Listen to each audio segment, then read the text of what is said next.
Welcome to UO Today. I'm Paul Pepis, Director of the Oregon Humanities Center.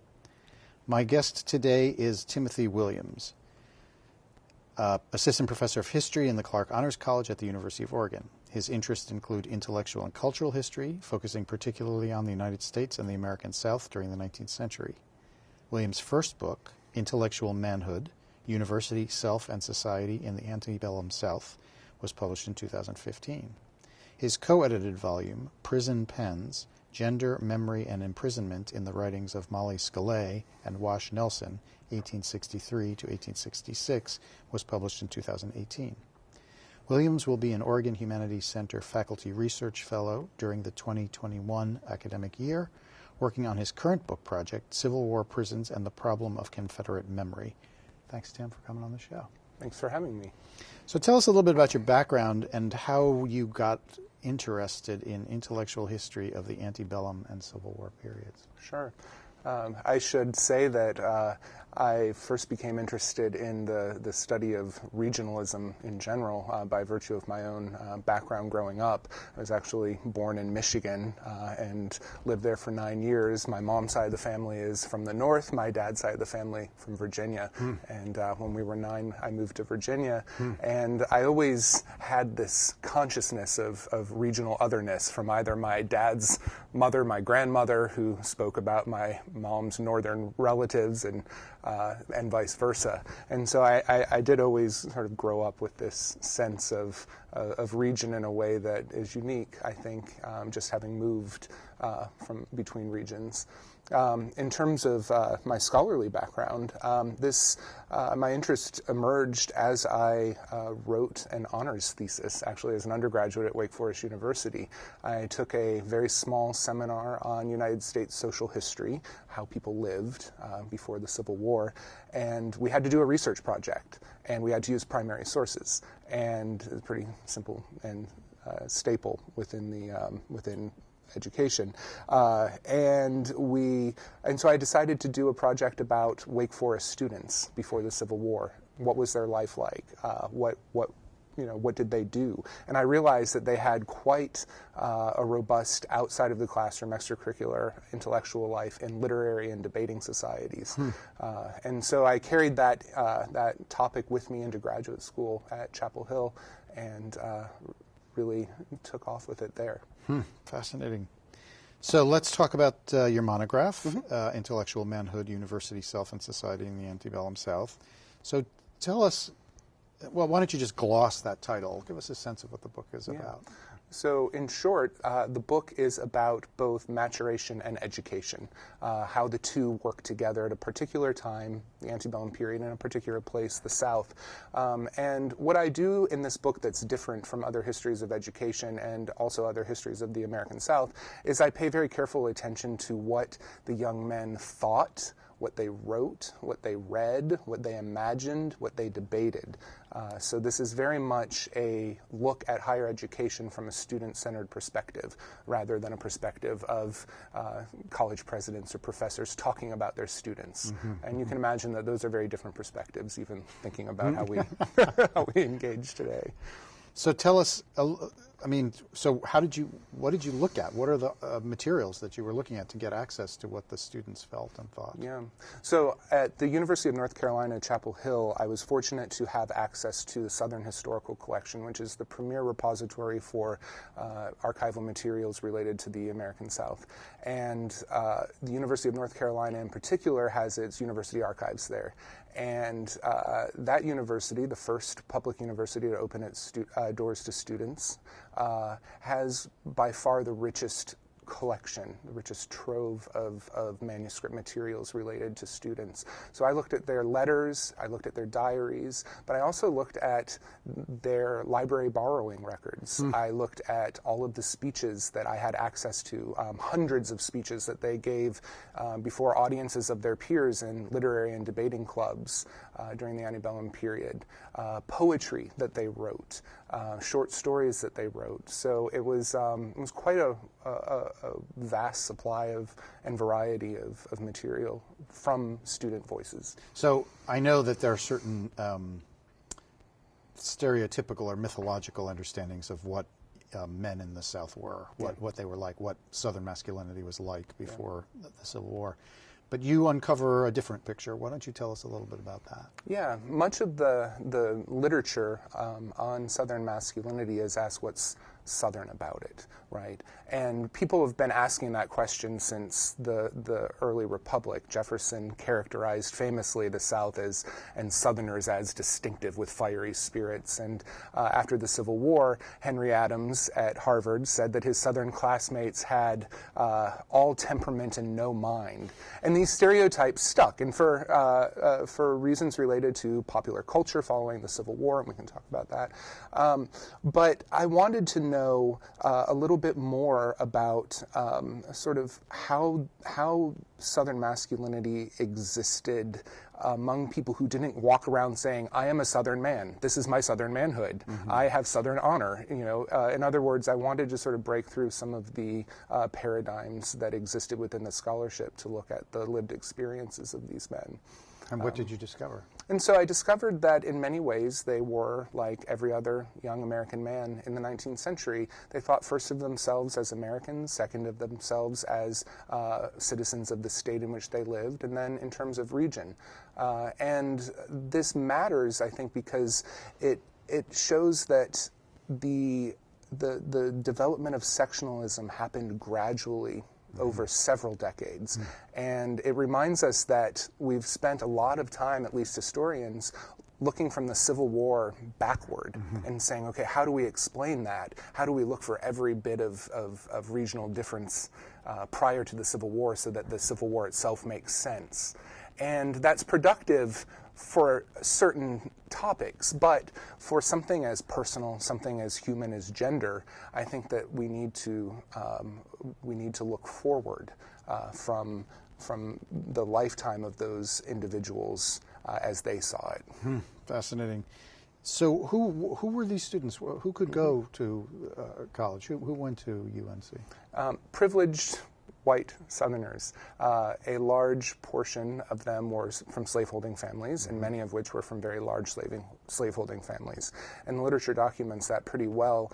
However, there were also a chunk of students who came from an emerging Southern bourgeoisie, sons of merchants, sons of school teachers, sons of lawyers, who did have different experiences in the South, different experiences with slaveholding.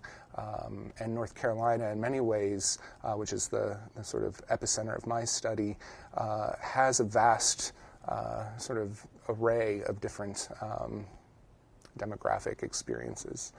And one of the things that happens when they're in college is that they have a kind of shared set of ideals, despite their differing backgrounds, which are about Embourgeoisification. Is that right? Yeah. Say a little bit about that part of the story. I think that's where the title of the book comes into play, this ideal of intellectual manhood. And intellectual manhood is a 19th century way of really talking about intellectual maturity.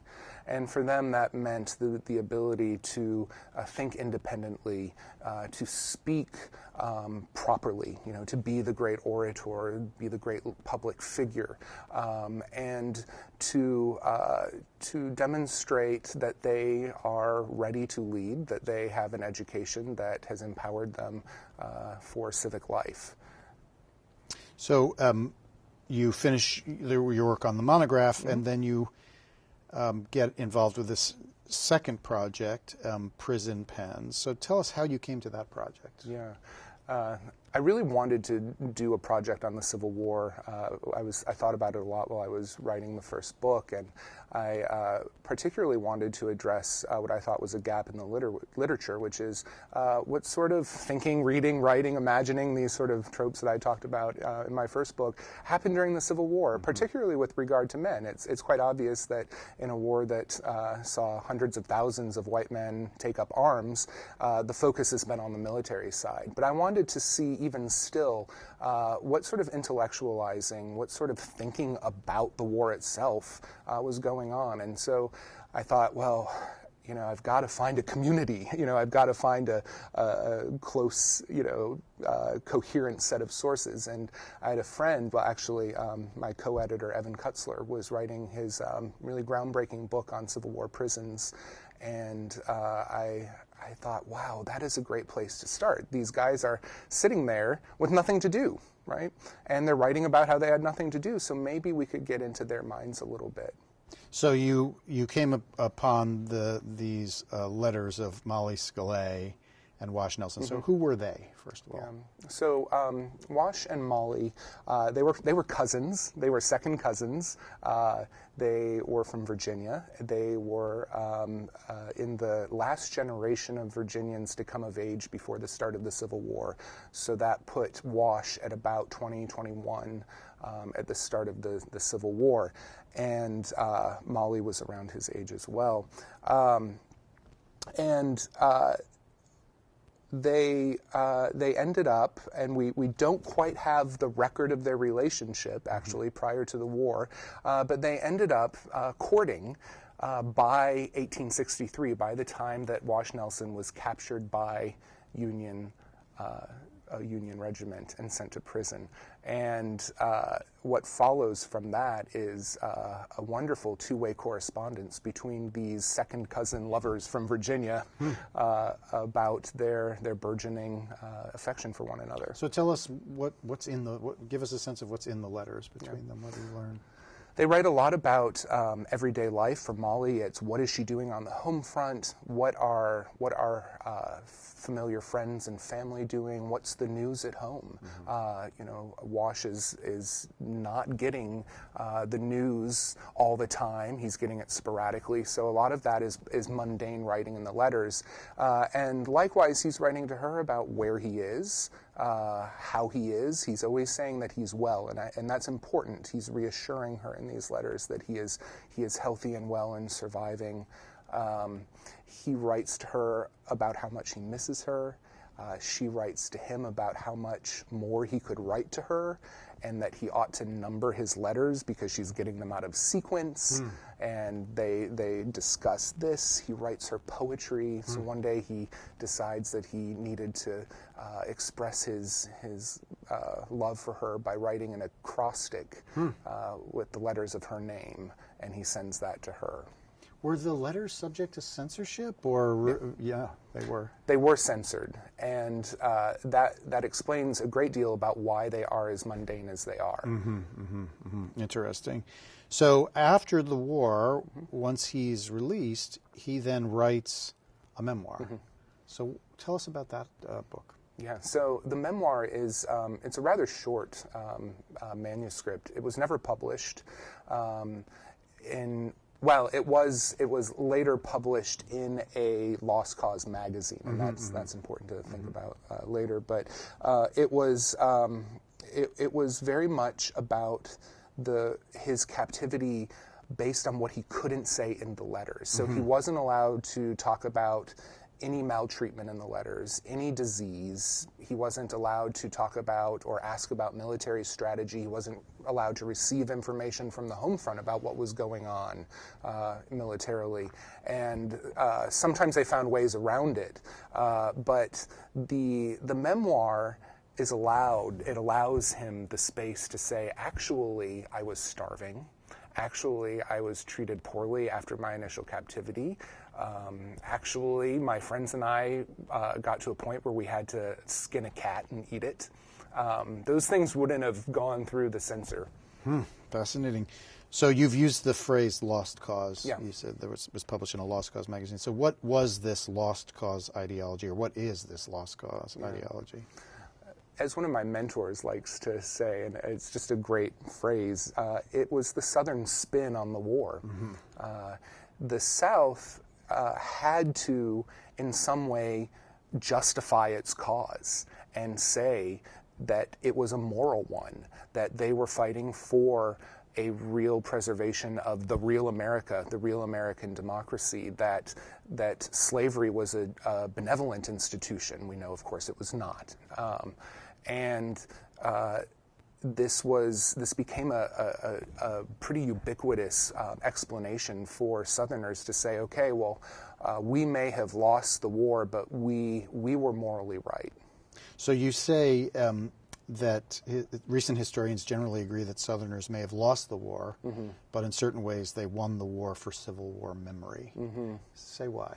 Yeah, following the American Civil War, Southerners wrote and wrote and wrote their histories, regimental histories, family histories, histories of captivity, and these over the course of decades, these writings entered the mainstream. They were published by Northern publishers. They circulated nationally, and they told a story of the Antebellum South and of the Civil War, completely devoid of the sort of trauma of slavery, the degradation of slavery that appealed, right? And so I think we see this most clearly in the wide appeal of Gone with the Wind, right? Margaret Mitchell in the 20th century is still using these tropes.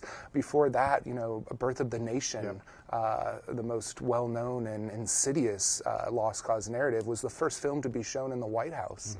And these sort of cultural exchanges between the regions, and in many ways a cultural acceptance in the North of the Southern narrative, which in many ways was about reconciliation, those stuck. Fascinating. So say a little bit more about why these prison archives, like the ones where you found Wash's correspondence, why have they been overlooked? I think people have approached Civil War prisons from a political and military perspective, and as a result, these are not necessarily the most sort of dependable narratives. But for those of us who are interested in the study of narrative more broadly, those of us who are interested in culture and ideas, find a lot of opportunity in those, and I think that.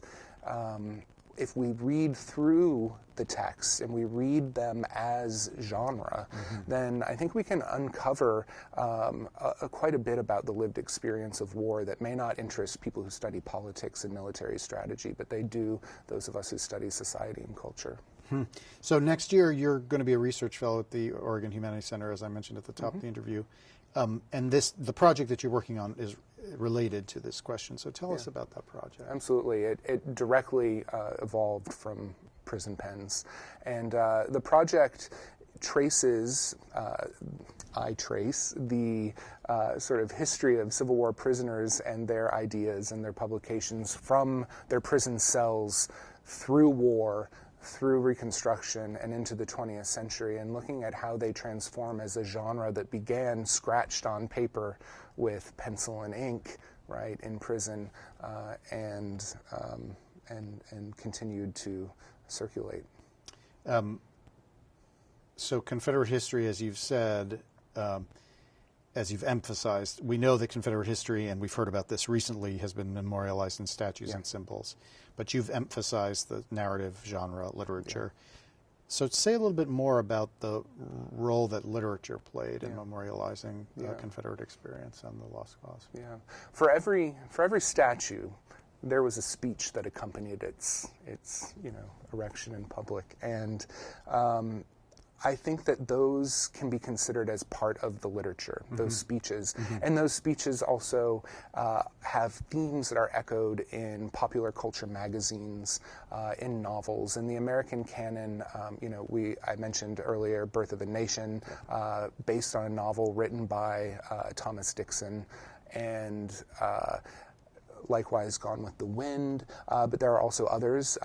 Wash Nelson was related to Thomas Page Nelson, who wrote some of the most vitriolic post-war lost cause literature. So there is an array of literary works ranging from poetry to song to novels to sort of embellished reminiscence that accompanies all of those statues, that deals with those themes of looking at those themes of Southern self-righteousness. So why, I always ask this question when I'm talking to people that work in the humanities or the humanistic social sciences. Why is what you're doing important? Yeah. Why does studying the intellectual and cultural history of the antebellum and Civil War and postbellum period, why is that something that needs to happen? Why is that a good thing to do? Yeah. That's an excellent question. It is, we live in a time in which white nationalist movements are more robust than I remember ever in my lifetime, and are getting so much attention, right, and creating so much violence. And these groups are appropriating narratives about the white past in the South, right? They're appropriating narratives about racial violence, right? And they're appropriating symbols. So you may see, as I did when I first moved to Oregon, a Confederate flag, on a car going right along I-5, and I was so surprised. And those people may not have any interest in the Confederacy whatsoever, but they do subscribe to the ideology that accompanied the Confederacy. And I think that we have to know the historical origins in order to understand how they're being used today and how we as educated members of society ought to combat that. Yeah, so true. So in addition to being a scholar, historian, you are also a teacher. Mm-hmm. So you described to me briefly before we began the interview a course that you're currently teaching. So tell us about that course. Yeah, I'm teaching a really interesting new course on the Civil War era. It's called The House Divided, the United States in the 1860s. But what makes it interesting is that it is focused entirely on the distillation of ideas about the Civil War for public consumption. So the Robert D. Clark Honors College, where I work, has received a grant from the Calderwood Foundation to teach these small 11 to 12 person classes how to write about complicated ideas for, say, audiences reading op-eds or book reviews for the Washington Post and things like that. So we're reading a lot of scholarship, but we're really focusing on how we write about it for general readership. So tell me, what are the assignments that the students have to do? Yeah. They, for example, have to write film reviews. So each student will write a review about a different film, and they have to then write that review for, say, the Washington Post or for the New York Times. And they have all of the guidelines for that. And it really, really gets at the heart of what we try to do in education more broadly, is to get students to write plainly, yet directly and smartly. It's a fun class. Each student actually takes turns being an author and an editor. Interesting. Yeah. Interesting. What are the materials that they're reading in there? They're reading a variety of, they're reading some scholarly articles. They're reading scholarly monographs, so 2 scholarly articles, 2 scholarly monographs, and the 2 films. And what are the films? The films are Free State of Jones, which is based on a historical monograph about sort of the inner Civil War within the South, and Spielberg's Lincoln. Fascinating. One of the things that I discovered when we were doing the research for the interview is you have a very interesting statement on your website about your pedagogical approach. So tell us about that. Yeah, I'm fortunate to teach in the Honors College with small classes all the time, and so that really gives me the liberty to let students lead the class. And so I often ask students to call on one another. I talk about how our classes comprise co-discussants, so that we can practice looking at each other face to face, responding and thinking thoughtfully about what we're saying about the common texts. And they all, they do the reading, and I'm really lucky about that. So I'm lucky to have that in my life. College, yes, yeah. You mentioned on the website that this talking to each other, asking questions, this can be stressful, at least at the beginning for them. Yeah. How do you get them over that? It's a matter of building trust, trust that they are not going to be impolite or rude, so we often talk about, community guidelines for the classroom.